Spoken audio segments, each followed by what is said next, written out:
नमस्कार दोस्तों, welcome to SD edu centre daily current affair. SD edu centre daily current affair में आप सबका स्वागत है। फ्रेंड्स, आज है 2 जून और 2 जून के जितने भी इंपॉर्टेंट करंट अफेयर बन सकते हैं उसको हम लोग एमसीक्यू के रूप में देखने का प्रयास करेंगे। आइए शुरू करते हैं। आज का पहला हेडिंग है कि एशियन सिक्योरिटी समिट हर साल सिंगापुर में आयोजित होता है। सेकेंड है कि क्रिसिल ने वित्त वर्ष 2026 के लिए भारत की जीडीपी वृद्धि दर 6.5% आंकी है। थर्ड है कि गोवा को उल्लास नव भारत साक्षरता कार्यक्रम के तहत 100% साक्षर राज्य घोषित किया गया। फोर्थ है कि रोहित शर्मा आईपीएल में 300 छक्का लगाने वाले पहले भारतीय बने। फिफ्थ है कि कृषि मंत्री शिवराज सिंह चौहान ने विकसित कृषि संकल्प अभियान पूरी उड़ीसा से किया शुभारंभ। सिक्स्थ है कि सुमन गिल बने भारत में अपोली सन ग्लासेस के ब्रांड एम्बेसडर। सेवेंथ है कि क्रिस्टियानो रोनाल्डो पहला फुटबॉलर बना है जिसने क्लब फुटबॉल में 800 गोल किए। एट्थ है कि सेरेना विलियम्स को 2025 का प्रिंसेस ऑफ अस्तूरियास खेल पुरस्कार मिला। नाइन्थ है कि ओपल सुचाता ने मिस वर्ल्ड 2025 का खिताब जीता। टेंथ है कि उड़ीसा में शुरू हुआ अंकुर पहल शहरी विकास को मिलेगा नया आयाम। फ्रेंड्स, आज का कोटेशन है कि every great journey begins with a small single step, take it today not tomorrow. यानी हर बड़ी मंजिल की शुरुआत एक छोटी कदम से होती है, वो पहला कदम आज उठाओ कल नहीं। फ्रेंड्स, हम लोग 1 जून के जितने भी इंपॉर्टेंट करंट अफेयर देखे तो उसको शॉर्टली में रिवाइज कर लेते हैं कि कौन सा देश हाल ही में 2026 तक बड़ी कंपनियों को कार्बन ट्रेडिंग में शामिल करेगा। तो जापान। भारतीय प्रधानमंत्री नरेंद्र मोदी ने जयप्रकाश नारायण अंतर्राष्ट्रीय हवाई अड्डे पर नए टर्मिनल किस राज्य में उद्घाटित किया है? तो बिहार में। राष्ट्रीय बौद्धिक संपदा महोत्सव 2025 कहां आयोजित किया गया था? तो उत्तराखंड में। प्रधानमंत्री मोदी ने किस राज्य की राजत्व की 50वीं वर्षगांठ पर स्मारक सिक्का जारी किया है? तो Sikkim. Wealth intelligence firms Henley and partners की रिपोर्ट के अनुसार भारत का सबसे संपन्न शहर कौन सा है? तो मुंबई। विश्व मौसम विज्ञान संगठन की 2025-29 रिपोर्ट के अनुसार आने वाले 5 वर्षों में वैश्विक औसत तापमान कितने डिग्री सेल्सियस तक बढ़ सकता है? तो 1.5 degree Celsius. Canada India foundation द्वारा हाल ही में global Indian of the year पुरस्कार किसे दिया गया है? सदगुरु जग्गी वासुदेव को। हाल ही में चर्चित संयुक्त सैन्य अभ्यास नोमैडिक एलिफेंट किसके बीच आयोजित किया गया है? तो इंडिया और मंगोलिया के बीच। देश का पहला ऐसा कौन सा जिला है जिसने अपनी ऊर्जा की मांग को पूरी तरह से सौर ऊर्जा से पूरा किया है? तो दीव। 30 मई 2025 को भारतीय अंतरिक्ष अनुसंधान संगठन ने नाविक प्रणाली की सशक्त बनाने के लिए जीएसएलवी F-12 रॉकेट के माध्यम से किस नेविगेशन सैटेलाइट को सफलतापूर्वक प्रक्षेपित किया? The NVS-01। आज का पहला क्वेश्चन है कि एशियाई सुरक्षा सम्मेलन किस देश में आयोजित किया जा रहा है?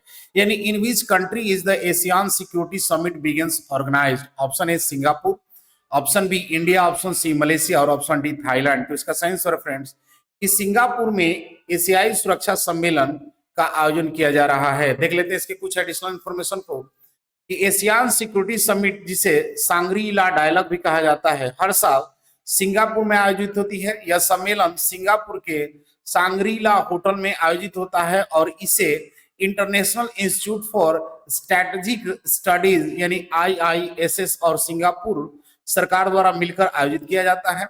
इसमें एशिया प्रशांत क्षेत्र समेत कई देशों की रक्षा मंत्री, सैन्य प्रमुख की वरिष्ठ अधिकारी भाग लेते हैं जो सुरक्षा से जुड़े महत्वपूर्ण मुद्दों पर चर्चा करते हैं।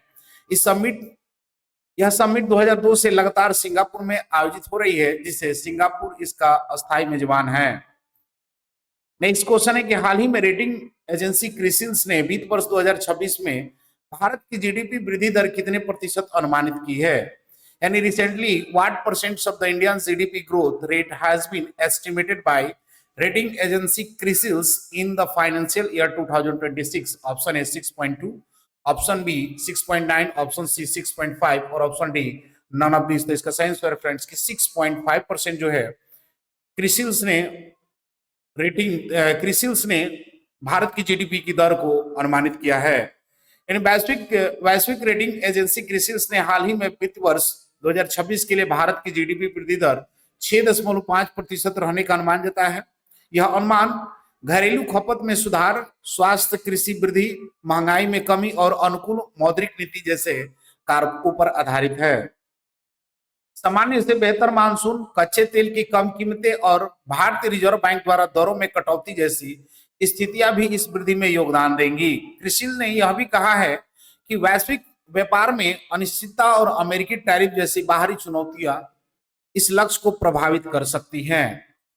नेक्स्ट क्वेश्चन है कि हाल ही में उल्लास 9 भारत साक्षरता कार्यक्रम के तहत किस राज्य को 100% साक्षर घोषित किया गया है? यानी recently which state has been declare 100% literacy rate under the Ullas 9 Bharat literacy programme? Option A Sikkim, option B Goa और option C west Bengal, option D none of this. इसका सही आंसर फ्रेंड्स कि गोवा को जो है उल्लास 9 भारत साक्षरता कार्यक्रम के तहत 100% साक्षर घोषित किया गया है। देख लेते हैं कुछ एडिशनल इंफॉर्मेशन को कि हाल ही में गोवा को उल्लास 9 भारत साक्षरता कार्यक्रम यानी न्यू इंडिया लिटरेसी प्रोग्राम के तहत 100% साक्षर राज्य घोषित किया गया है। यह घोषणा गोवा के मुख्यमंत्री डॉक्टर प्रमोद सावंत ने राज्य के 39वें राज्य स्थापना दिवस के अवसर पर की है, जो भारत के 2030 तक पूर्ण साक्षर के लक्ष्य की दिशा में एक महत्वपूर्ण कदम है। उल्लास कार्यक्रम का उद्देश्य 15 वर्ष से अधिक आयु के उन वयस्कों को साक्षर बनाना है जिन्हें औपचारिक शिक्षा प्राप्त नहीं की। इससे पढ़ना, लिखना, गणना और आवश्यक जीवन कौशल सिखाए जाते हैं। गोवा अब भारत का दूसरा राज्य बन गया है जिसने राष्ट्रीय स्तर पर निर्धारित 95% साक्षर मानक को पार कर लिया है। फ्रेंड्स, उल्लास 9 भारत साक्षरता कार्यक्रम के तहत गोवा बना है, तो देख लेते हैं इसके कुछ महत्वपूर्ण पहलुओं को कि राष्ट्रीय साक्षरता मिशन का ये एक भाग है। भारत सरकार के शिक्षा मंत्रालय द्वारा शुरू किया गया कार्यक्रम है। राष्ट्रीय शिक्षा नीति 2020 के उद्देश्य को प्राप्त करने की दिशा में एक महत्वपूर्ण कदम है। उद्देश्य की बात करें तो 15 वर्ष और उससे अधिक आयु के उन व्यक्तियों को साक्षर बनाना है जिन्होंने औपचारिक शिक्षा प्राप्त नहीं की। बुनियादी साक्षरता, अंक गणित ज्ञान, डिजिटल साक्षरता को बढ़ावा देना है। उल्लास का अर्थ होता है कि understanding life long learning for all in society, यानी समाज के सभी के लिए आजीवन शिक्षा को समझना और बढ़ावा देना है। लक्ष्य समूह की बात करें तो अशिक्षित वयस्क, स्कूल छोड़ चुके विद्यार्थी, विशेष रूप से महिलाएं, अनुसूचित जाति, अनुसूचित जनजाति और अन्य वांछित वर्ग को इसमें शामिल करना है। मुख्य घटक की बात करें तो मूल साक्षरता, गणना क्षमता, जीवनोपयोगी कौशल जैसे स्वास्थ्य, वित्तीय और कानूनी जानकारी देना, व्यवसायिक कौशल विकास भी करना है। मूलभूत शिक्षा तो 8वीं कक्षा तक की शिक्षा है। इसमें डिजिटल और तकनीकी उपयोग करना है। उल्लास ऐप के माध्यम से डिजिटल लर्निंग और स्वयं सेवकों की निगरानी, मोबाइल आधारित शिक्षा को बढ़ावा देना है। स्वयं सेवकों की भागीदारी की बात करें तो युवा, छात्र, सेवानिवृत्त शिक्षकों को शिक्षण और मार्गदर्शन के लिए प्रोत्साहित किया जाता है। कार्यक्रम का संचालन जो है सामुदायिक केंद्रों, विद्यालयों और अस्थायी निकायों के सहयोग से एनजीओ और पंचायतों की भागीदारी है। लक्ष्य की बात करें तो एक साक्षर, जागरूक और सशक्त समाज का निर्माण जो देश की प्रगति में योगदान दे सके। नेक्स्ट क्वेश्चन है कि हाल ही में आईपीएल में 300 छक्के लगाने वाले पहले भारतीय खिलाड़ी कौन बने हैं? यानी who has recently become the first Indian to hit 300 sixes in IPL? Option A K L Rahul, option B Virat Kohli, option C Rohit Sharma और option D none of this. इसका सही आंसर फ्रेंड्स कि रोहित शर्मा जो है आईपीएल में 300 छक्के लगाने वाले पहले भारतीय बने हैं। देख लेते हैं इसके कुछ एडिशनल इंफॉर्मेशन को कि हाल ही में रोहित शर्मा आईपीएल के इतिहास में 300 छक्के लगाने वाले पहले भारतीय क्रिकेटर बन गए हैं। उन्होंने यह उपलब्धि आईपीएल 2025 के एलिमिनेटर मैच में मुंबई इंडियंस और गुजरात टाइटंस के बीच हासिल की है। इस उपलब्धि के साथ ही रोहित शर्मा आईपीएल में 300 छक्के लगाने वाले क्रिस गेल के बाद केवल दूसरे खिलाड़ी बन गए हैं। रोहित शर्मा यह उपलब्धि उनकी निरंतर और विस्फोटक बल्लेबाजी की क्षमता को दर्शाता है। नेक्स्ट क्वेश्चन है कि कृषि मंत्री शिवराज सिंह चौहान ने हाल ही में विकसित कृषि संकल्प योजना कहां शुरू की है? अब यानी where is the agriculture minister Shivraj Singh Chouhan recently launch the developed agriculture resolutions campaigns? Option A Bhubaneswar, option B new Delhi, option C Hyderabad और option D none of this. इसका सही आंसर है फ्रेंड्स कि भुवनेश्वर में कृषि मंत्री शिवराज सिंह चौहान ने विकसित कृषि संकल्प अभियान शुरू किया है? देख लेते हैं इसकी कुछ एडिशनल इंफॉर्मेशन को कि पूरी जिला उड़ीसा में इसका शुभारंभ किया गया है। यह भुवनेश्वर में पूरी होगा। पूरी तारीख जो है आपका 29 मई 2025 को है। अभियान की अवधि जो है 29 मई से लेकर 12 जून तक रहेगा। उद्देश्य है किसानों को वैज्ञानिक कृषि सहायता प्रदान करना और कृषि अनुसंधान की खेती तक पहुंच बनाना है। एक देख लेते हैं उड़ीसा को। ये कार्यक्रम उड़ीसा में शुरू हुआ, तो देख लेते हैं उड़ीसा को मैप में। उड़ीसा जो है आपको नॉर्थ ईस्ट इंडिया का एक कैपिटल है, जिसका कैपिटल आपका भुवनेश्वर में है। सीएम की बात करें तो मोहन चरण मांझी, गवर्नर हरि बाबू कंपति है। लोकसभा की 21, राज्यसभा की 10 सीटें हैं। स्टेट लेजिस्लेचर की बात करें तो यहाँ पर यूनिकैमरल्स है। नेक्स्ट क्वेश्चन है कि किस भारतीय क्रिकेटर को हाल ही में सनग्लास कंपनी अपोलो का ब्रांड एम्बेसडर नियुक्त किया गया है? यानी which Indian cricketer has been appointed as the brand ambassador of the sunglass company Apollo? Option A Virat Kohli, option B Rohit Sharma, option C Shubman Gill और ऑप्शन डी ऋषभ पंत। इसका सही आंसर फ्रेंड्स इस शुभमन गिल को जो है भारतीय सनग्लास कंपनी ओकोली का ब्रांड एम्बेसडर बनाया गया है। देख लेते हैं इसके कुछ एडिशनल इंफॉर्मेशन को कि शुभमन गिल को अकोली यानी आर्टिफैक्टेड फ्रॉम द फ्यूचर्स अभियान के लिए भारत में ब्रांड एम्बेसडर्स बनाए गए हैं। गिल की स्टाइलिश और परफॉर्मेंस ओरिएंटेड छवि अकोली के ब्रांड मूल्यों में मेल खाती है। इस साझेदारी के तहत शुभमन गिल्स अब विश्व स्तरीय एथलीट जैसे किलियन अम्बापे, डेमियंस लिलार्ड्स और पैट्रिक सोम के साथ अकोली टीम का हिस्सा बन गए हैं। शुभमन गिल ने कहा है कि अकोली उनके क्रिकेट करियर का अभिन्न हिस्सा रहा है और उनके मूल्यों से मेल खाता है। नेक्स्ट क्वेश्चन है कि निम्नलिखित में से कौन सा पहला फुटबॉलर बना है जिसने क्लब फुटबॉल में 800 गोल किए? यानी who among the following has become the first footballers to score 800 goals in the club football? Option A Cristiano Ronaldo, option B Lionel Messi, option C Kylian Mbappe और option D Sunil Chhetri. तो इसका सही answer friend कि Cristiano Ronaldo जो है आपके पहला footballer बने हैं जिसने क्लब फुटबॉल में 800 गोल किए। देख ले नेक्स्ट क्वेश्चन है कि Princess of Asturias sports award 2025 किसे प्रदान किया गया? यानी who has awarded the Princess of Asturias sports awards for 2025? Option A Leander Paes, option B Serena Williams, option C Novak जोकोविच और ऑप्शन डी आरिना सबलेंका। तो इसका सही आंसर फ्रेंड्स कि सेरेना विलियम्स को जो है Princess of Asturias sports award 2025 प्रदान किया गया है। देख लेते हैं इसकी कुछ एडिशनल इंफॉर्मेशन को कि 2025 के लिए प्रिंसेस ऑफ एस्टूरियास खेल पुरस्कार अमेरिकी टेनिस स्टार सेरेना विलियम्स को दिया गया है।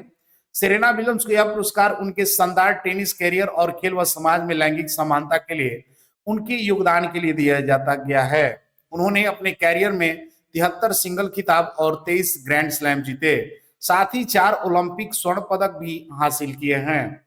यह पुरस्कार स्पेन के ओविएडो शहर में हर साल आयोजित समारोह में दिया जाता है, जिसकी अध्यक्षता प्रिंसेस लियोनोर करती हैं। नेक्स्ट को देख फ्रेंड्स सेरेना विलियम्स का संबंध अमेरिका से, तो अमेरिका को देख लेते हैं। अमेरिका का जो कैपिटल है आपका वाशिंगटन डीसी है। प्रेसिडेंट डोनाल्ड ट्रम्प और डॉलर की करेंसी की बात करें डॉलर है।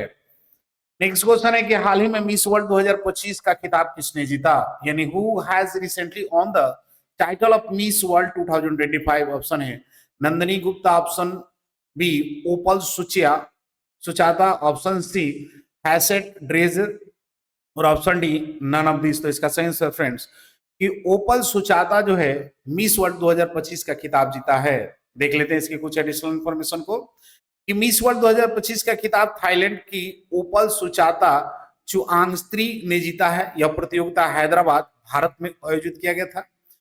ओपल सुचाता पहली थाईलैंड की प्रतियोगी हैं जिन्होंने यह प्रतिष्ठित खिताब जीता है। उन्होंने 108 देशों की प्रतियोगियों को पीछे छोड़ते हुए यह खिताब को हासिल किया है।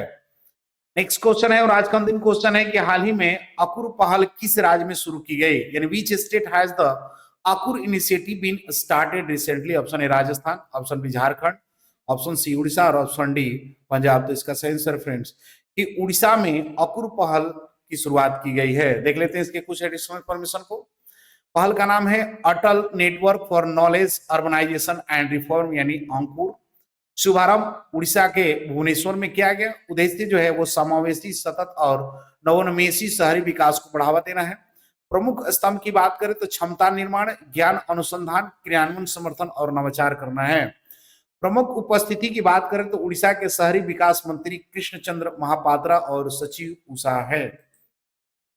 फ्रेंड्स, लास्ट वीडियो क्वेश्चन था कि which has become the first district in the country to meet the energy demand through the solar energy. Option, इसका सही आंसर था ऑप्शन ए, दीव। आज का क्वेश्चन है कि हाल ही में अकुर पहल किस राज्य में शुरू की गई है। Option A Rajasthan, option B Jharkhand, option